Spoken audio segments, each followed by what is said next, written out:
Bonjour à tous. Dans cet exposé, nous allons discuter de l'alimentation du nouveau-né et du nourrisson. Je vais discuter des principales notions à connaître pour réussir le concours de l'internat de médecine selon sa dernière version qui est l'EDN. Alors il faut savoir que de la naissance jusqu'au quatrième, voire jusqu'au sixième mois, le nouveau-né et le nourrisson doivent s'alimenter de manière lactée exclusivement. Pour cela, il y a deux possibilités, soit l'allaitement maternel, qui est à privilégier chez tous les enfants et à conseiller et à promouvoir. Avant 6 mois, le lait maternel va couvrir tous les besoins, sauf pour deux choses, la vitamine D et la vitamine K, qu'il faudra supplémenter via des médicaments. Et après 6 mois, il faudra faire une supplémentation en fer si l'allaitement est exclusif ou majoritaire dans tous les cas. Pas de supplémentation si la diversification est commencée en tout cas. La deuxième possibilité, c'est l'absence d'allaitement et du coup il faudra utiliser du lait artificiel et donc au début on va appeler ça les préparations pour nourrissons. Ces préparations vont couvrir l'ensemble des besoins nutritionnels et cette fois il n'y aura que la vitamine D à supplémenter de manière médicale. Pour les préparations lactées standards, comme synonyme, on utilise également le terme lait de premier âge.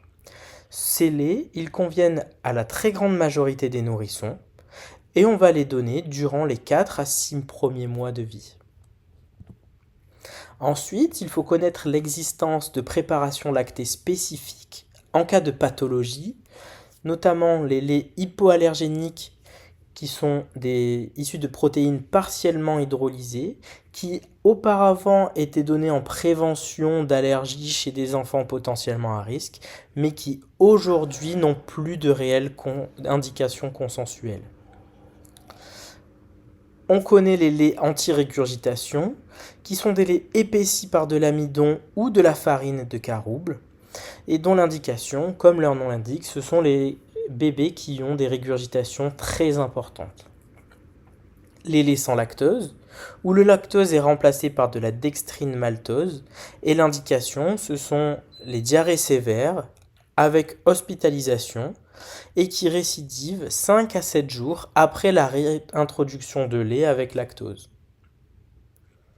Enfin, il faut connaître les hydrolysats poussés de protéines, qui sont des laits avec des protéines extensivement hydrolysées, et les indications, ce sont les vraies allergies aux protéines de lait de vache. En ce qui concerne le lait de vache, il faut savoir que c'est interdit avant 1 an, car ils contiennent trop de protéines et trop de sodium, et pas assez d'acides gras, pas assez de fer ni de vitamines. Il est primordial de savoir reconstituer les biberons. La stérilisation aujourd'hui n'est plus nécessaire si l'on réalise des lavages fréquents du biberon. Pour en reconstituer un, il faut mettre une cuillère mesure de poudre dans 30 ml d'eau faiblement minéralisée ou de l'eau du robinet et on va donner le biberon à température ambiante, c'est-à-dire qu'il ne faut pas les faire chauffer au micro-ondes. Concernant les volumes à donner à l'enfant en fonction de l'âge, on peut s'aider de la règle d'Apert, c'est-à-dire que le volume est égal à 200 voire même 250 plus 1/10 du poids du corps de l'enfant en grammes. Mais cette règle n'est pas exacte, universelle, elle est à adapter selon l'appétit de l'enfant qui est variable d'un jour à l'autre et même d'un enfant à l'autre. Et le rythme des biberons, c'est à la demande de l'enfant. Généralement, c'est environ 6 par jour jusqu'à 2 mois, puis on diminue à 5 par jour à 3 mois et 4 par jour à 4 mois. Mais comme on l'a dit, cela est variable d'un enfant et d'un jour à l'autre. En ce qui concerne la diversification alimentaire, sa définition, ça consiste à l'introduction d'autres aliments que le lait, c'est-à-dire aux légumes, aux fruits, aux céréales, à la viande, aux poissons, aux œufs, etc. Cette diversification alimentaire a un faible intérêt nutritionnel car tous les besoins ou la grande majorité des besoins nutritionnels sont assurés par le lait jusqu'aux 12 mois. En revanche, ça a un potentiel rôle sur la maturation du bébé, aussi bien concernant le tube digestif que sa fonction rénale, mais également sa fonction neurosensorielle. La diversification alimentaire doit débuter entre le 4e et le 6e mois chez tous les enfants, absolument tous les enfants, même ceux qui ont des potentiels risques allergiques. Non, ça concerne tous les enfants. Et elle doit être menée jusqu'à ses 1 an, c'est-à-dire qu'à partir de 12 mois, l'enfant doit être totalement diversifié, c'est-à-dire qu'il doit manger quasiment les mêmes aliments qu'un adulte. Concernant la taille des aliments, ça aussi c'était une grande question, il faut progressivement l'augmenter selon l'âge, afin de prévenir les troubles de l'oralité, c'est-à-dire les enfants qui refusent les morceaux. On peut par exemple commencer de 4 à 6 mois par une alimentation mixée, puis de 8 à 10 mois par une alimentation moulinée, et après 10 mois par des morceaux de taille progressivement croissante. À quel rythme et selon quel ordre? Là, vous pouvez lire de très nombreuses choses dans de très nombreuses revues, de très nombreux articles, plus ou moins scientifiques. Mais pour répondre à ces questions, il n'y a aucun consensus scientifique qui fait foi. Les coutumes préconisent plutôt d'introduire un nouvel aliment par jour. De généralement débuter par les fruits, vers 4 mois, puis les légumes à 5 mois, puis les produits d'origine animale après 6 mois. Mais les données de la science disent que vous n'êtes pas du tout obligé de procéder comme ça. En ce qui concerne les ajouts de graisse tels que le beurre ou les huiles végétales, elles sont indispensables dans tous les plats salés des nourrissons, qu'ils soient faits maison ou que ce soit des petits pots du commerce.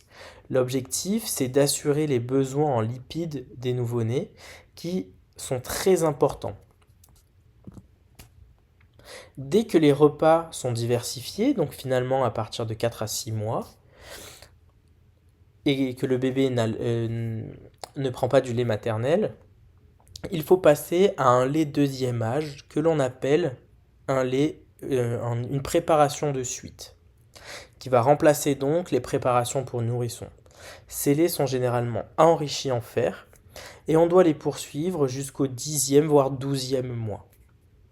Enfin, après les 1 an, on va passer à du lait de croissance ou que l'on appelle aussi des préparations pour enfants en bas âge, qui sont des laits enrichis en fer, en acides gras essentiels et en vitamine D, et que l'on peut utiliser jusqu'aux 3 ans de l'enfant. En conclusion, l'alimentation du nouveau-né et du nourrisson est primordiale. Il y a quelques notions qui font consensus et que l'on a exposées dans cette vidéo.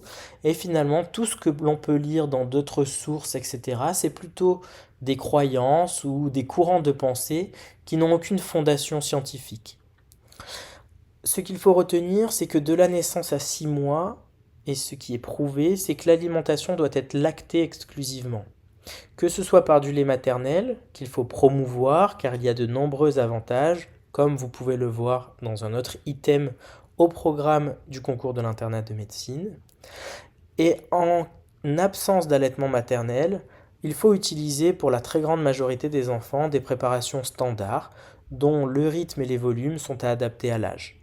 Dans de rares indications médicales très particulières, on peut avoir recours à des préparations spécialisées. Dans tous les cas, la diversification alimentaire doit débuter à partir du 4e mois, voire du 6e mois, et elle doit se poursuivre jusqu'à atteindre une alimentation quasiment similaire à celle d'un adulte vers les 1 an de l'enfant. Bon courage dans vos révisions, n'hésitez pas à poster des commentaires si vous avez des questions ou des remarques, en espérant que cela vous aidera. Bon courage!